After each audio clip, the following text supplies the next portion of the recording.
We're here with our defending champion for the Ballard Championship, Jason Couch. And Jason, one heck of a battle you had there with Bill Fabian, back and forth. You had to get up in the 10th frame, strike out game 3 to shut him out. You got a double and 9. Did you think Bill was going to be able to respond to you? I did. In fact, I got to cross next to him this morning and this afternoon, and every time he started stringing them together, he put a big string together. So, I really wanted to shut him out, but I just got a little slow, 6-pinned, and I didn't even watch his shot. It sounded like a ring and 10, but I didn't see his shot. But he's a great bowler. He had a good start to the week, and hopefully build on it. Yeah, during that last shot, you were back to him, face down. Walk us through what you were thinking and why you didn't even watch. The guys are so good out here that you expect them to strike out. That's why you try and shut the door when you can. And I knew he was going to hit the pocket. There was no doubt in my mind, right? It was just going to be a question if he was going to get the 10-pin out. So I don't really ever watch my opponents, even on TV. I look down because, to me, I'm bowling the pins, and I just want to concentrate on my game. If they have a better day, they have a better day. But I'm not going to let anything they do influence one of my shots. Now, today, consistent day all day. No games under 200 for your 10 qualifying games. Pretty rare sight out there today. You even threw a 300 in there. What ball choices did you make? Were you able to just stay in like a single piece of equipment all day? Well, I started with a Brunswick Crown 78 urethane ball, and I threw it the first 2 games this morning. Bowled 430, but that just not enough scoring pace, right? It's 215 average. So I knew I needed something to go through the pins a little better.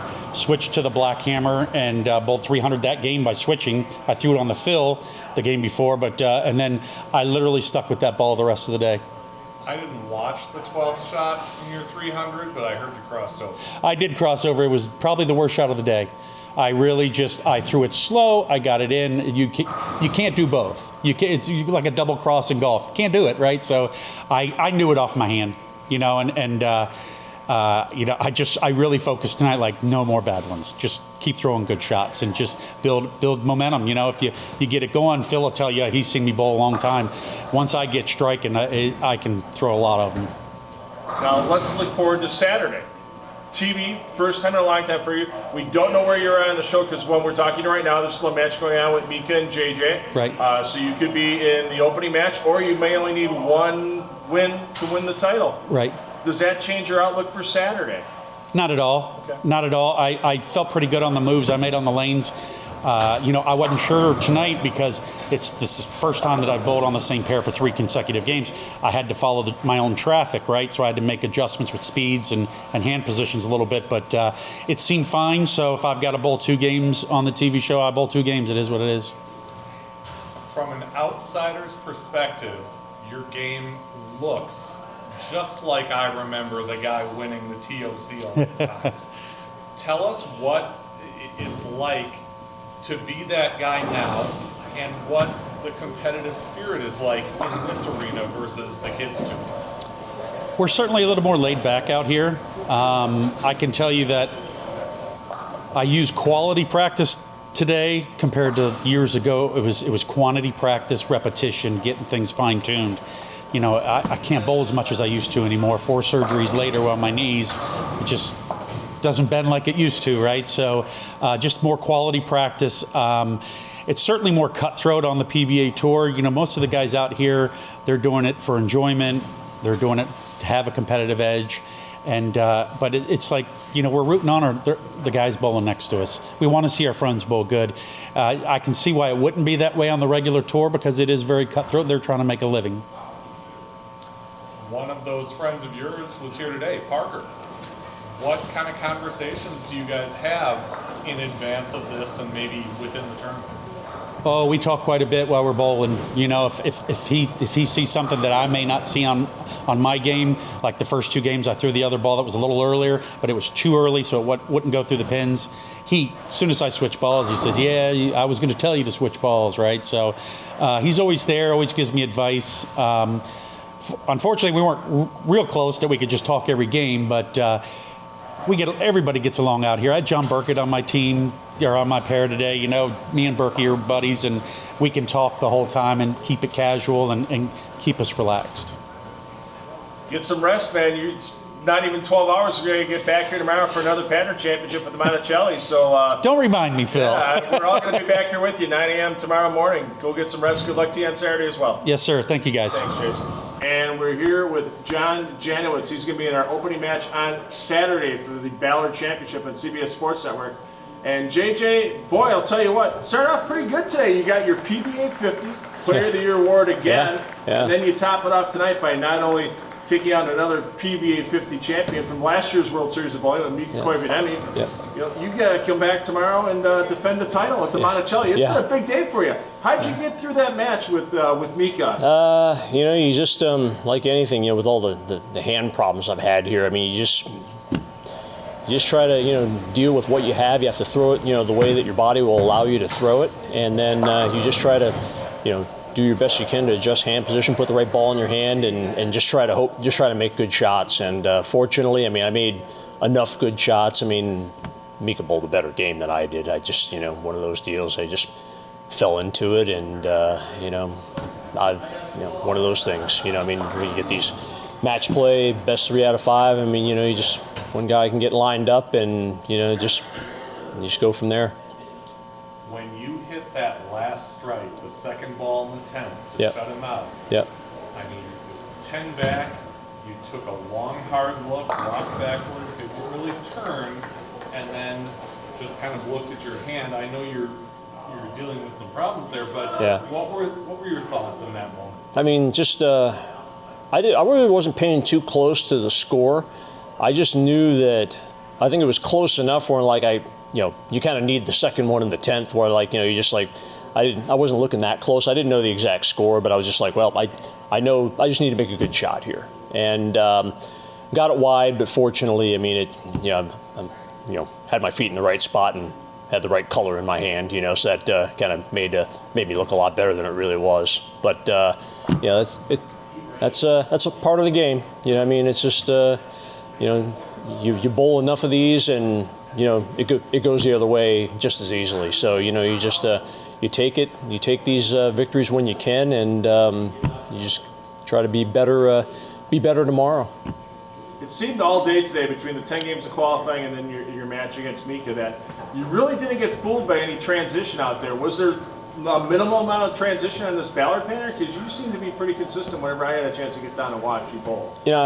I felt like I was seeing the lane pretty well. I mean, just short of, just some of those windows there where, my hand was bothering, my finger was bothering me. But I mean, short of that, I mean, I felt like I was seeing the lane properly of what I needed to do.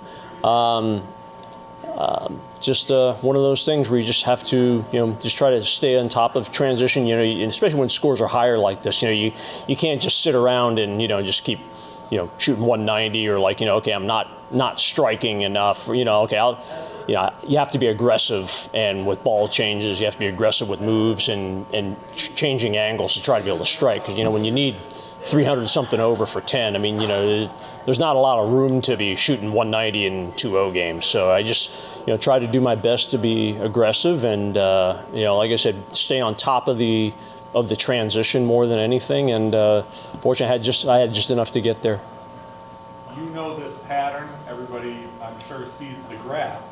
But the one variable, of course, is topography. Yeah. What did you see pair-to-pair in this center as you made your way across? I didn't think the pair-to-pair was too bad.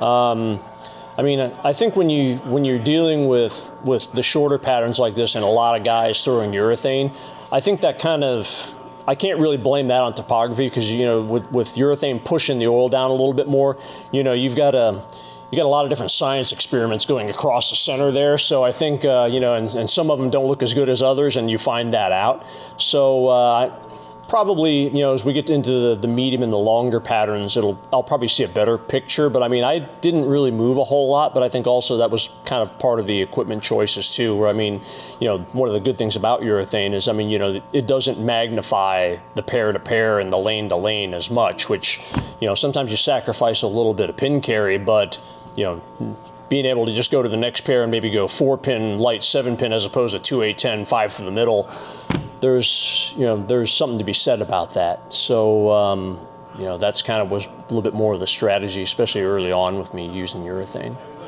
we're going to wrap it up. We know you got more bowling to defend your title tomorrow in the Monticello. One question I do have to ask because of the jersey.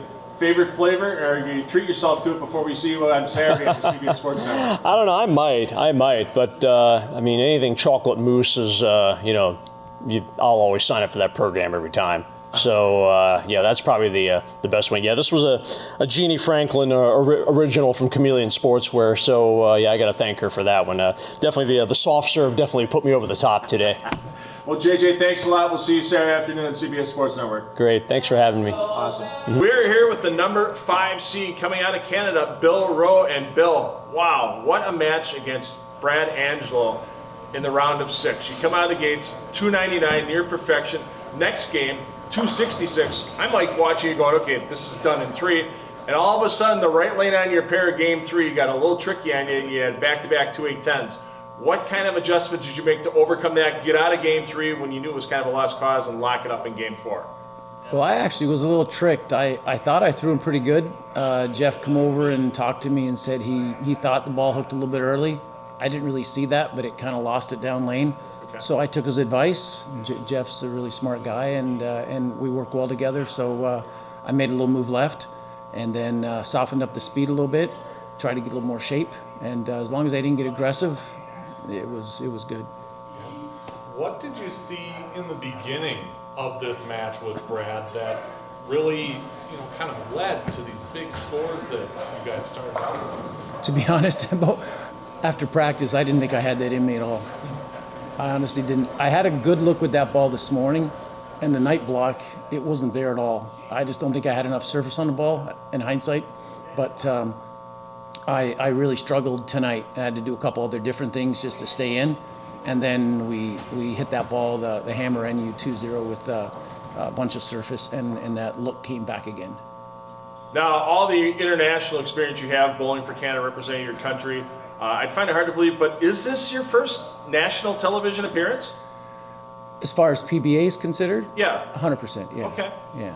And even I don't know if there's any national bowling shows in Canada or anything of that nature, or if you maybe bowled on a show overseas in competition. I bowled on TV in Malaysia and different countries, and Canada has TSN, just like the ESPN. I've been on TSN Pins game. I won that 2000 or so. But World Team Challenges back in the 90s, high roller, megabuck stuff. So the lights will not be strange to you on Saturday then? Well, it's been a while, so I'll say it'll be new again, but it's not the first time. A lot of guys say that having a good cross is something that they can really take advantage of. Is that something that you use to your advantage, be it because of the line the others were playing, or even just having people you knew? Well, I did have a good cross as far as the guys on my pair. Walter Ray and I get along well together, and all the other guys were very good. I know them, and it was a good camaraderie, right? But as far as the cross goes, the ball that I used just blended everything out so well. I didn't see a whole lot, and it actually was very good. I mean, we're pretty close to Canada here in the Twin Cities area. Any chance you're going to be able to get some friends or family down here to root you out in person for the TV show on Saturday? I'll have to talk to the wife and daughter, but I'm not going to hold my breath. Okay. Well, they'll still get a chance to see it because we'll see you on CBS Sports Network on Saturday afternoon. Go get some rest. You got to knock them down again tomorrow for the Monticello Championship. Maybe we'll see you here once again. Thank you very much. Thanks.